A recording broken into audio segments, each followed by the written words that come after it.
Hello, my name is Jon Nieh, and I am one of the partners here at Trowbridge Nieh LLP. And today I'm going to be talking about asset protection vehicles. What options are available if you want to protect your personal assets from potential creditors? But before I get into that, as always, although I am an attorney, I am not your attorney. So please do not take any of this as legal advice. This is all for educational purposes only. If you want legal advice, well, give us a call. Go to our website, tnllp.com, and you could schedule a free 30-minute consultation with me, and then hire me to be your attorney, and I will give you all the legal advice you want.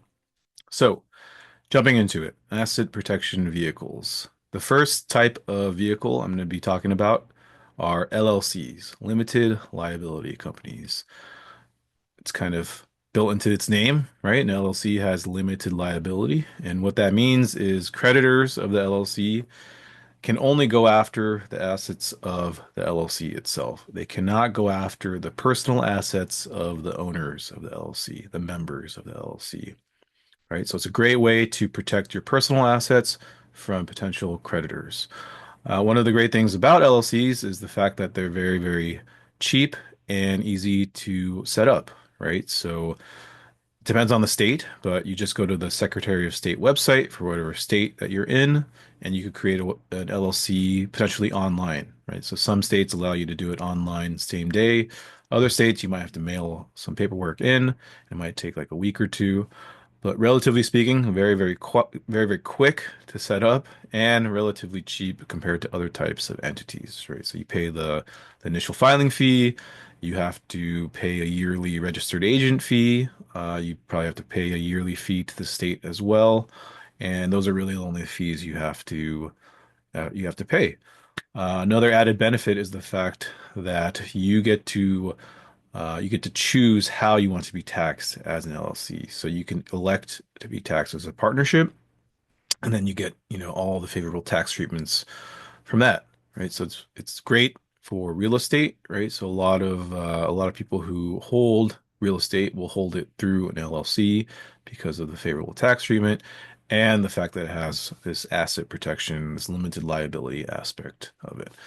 The main drawback, though, of an LLC is the fact that you have to run it as an actual company, as an actual business, right? Because if you don't, if you use an LLC kind of as your personal slush fund, well, there's this concept called piercing the corporate veil, and if that happens, then creditors of the LLC can then actually go after your personal assets, right? So it's very, very important that you run it properly and you treat it as an actual business, right? So that means having proper bookkeeping, opening a bank account, doing proper, tax returns every year, hiring a CPA to do that, running it as a real business.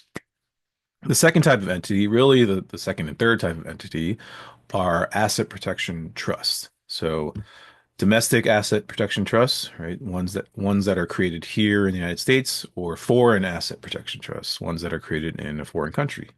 For domestic asset protection trusts, these are, a great way to shield your personal assets from creditors because unlike an LLC, there's no veil piercing. There's no piercing a corporate veil with asset protection trust because there's no corporation, right? It's a trust.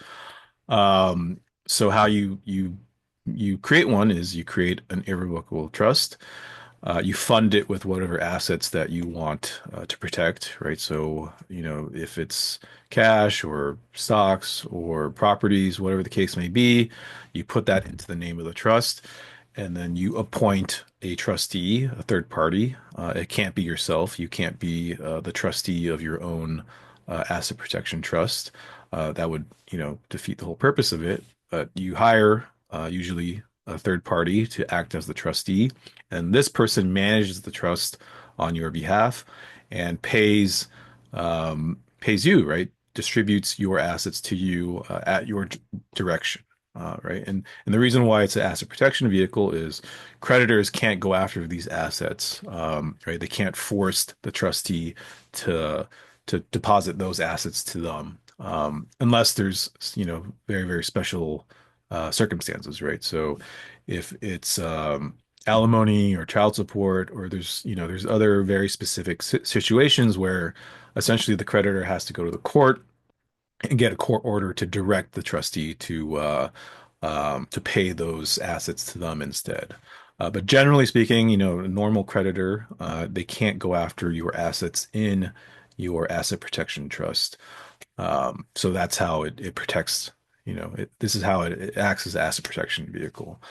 One of the drawbacks, though, is it's not recognized in every state, right? So I think there's about 18 states in the United States right now that allows this type of trust. So what that means is if you live in one of those states that don't recognize it, or say you own a property in a state that doesn't recognize it, then this probably isn't the type of entity for you to protect those types of assets. You probably need to use an LLC or something else that is available. So lastly, foreign asset protection trust, very, very similar to domestic, except, they're created in a foreign country. So it has the same benefits of, no veil piercing. Creditors can't go after your assets that you hold in these trusts. But there's additional benefits on top of it, forming a trust in a foreign country, and the fact that you could take advantage of favorable laws in these countries, right? So some countries have favorable tax treatment. So if you wanted to avoid paying a lot of taxes, then this might be an option for you. There's also privacy benefits, right? So some countries make it very, very difficult to find information about your trust when you form it in their country. So if you wanted to be anonymous, if you wanted to make sure no one can find your trust and your assets that you are putting in these foreign countries, then this is a great way to do so. I'm not going to get into what countries are, the best ones to form these trusts in. I mean, I think you could kind of Google it and see for yourself which ones are more favorable, which ones are very, very popular. But the biggest drawback of doing a foreign asset protection trust is the fact that they can be very, very expensive, right? So you're looking at tens of thousands of dollars to create these trusts, to fund them, to open a bank account in this foreign country, and then obviously paying the trustee to manage these funds on your behalf. So it's not for everyone, foreign asset protection trusts. They're more for high net worth individuals with, millions of dollars, and you need to avail yourself of these favorable foreign countries' laws to protect your assets from potential creditors. So, brief recap: LLCs, very, very quick and easy and cheap to set up. Great for real estate, right? So if you're investing in real estate, you should be holding your properties in individual LLCs to protect not just the property, but to protect you and your personal assets. Domestic asset protection trust, great way to protect your personal assets, but can be a little bit more expensive because you have to pay a trustee to manage it. Not available in every state, so it depends on where you live, and also depends, if you have property, it depends where the property is located, right? So it's not really for that purpose.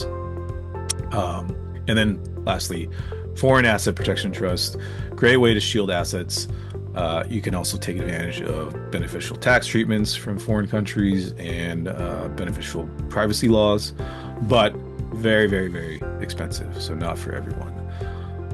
That's it for today. If you enjoyed this topic, feel free to give us a like, subscribe to our channel. We produce videos like this all the time. Again, if you would like legal advice, please give us a call. You go to our website, tnllp.com, and schedule a call from there. All right. See you on the next one.